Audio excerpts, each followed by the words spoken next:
or in Europe or whatever. And so we thought that was a very interesting space to explore.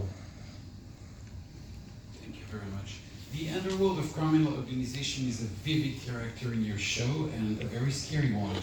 Extremely realistic and cruel. Can you tell us more about how and when you wrote about this world, and how also the constraint you dealt with while writing the show? You understand what I mean? Constraints in terms of... How difficult is it to talk about such a world? Well, I guess it's when Hossein Amini, who's my partner on this, who's a wonderful writer, and he and I started talking about it. And initially, we looked at it about 10 years ago and we thought about trying to make it as a movie. And we just decided it was impossible because it's such a sort of patchwork quilt of different stories, international stories, and this is sort of jigsaw that moves between different continents, and they're all interconnected. And we just didn't think there's the sort of real estate to try and get into that within a cinema short form.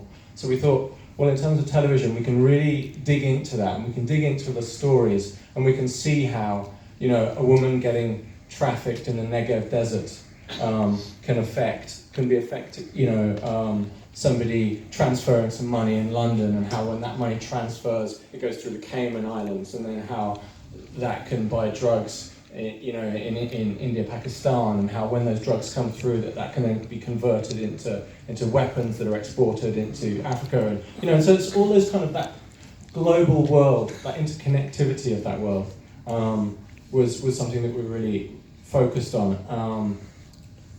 It was quite hard to try and do that. We had a decent amount of money, but it wasn't, you never have as much as you want.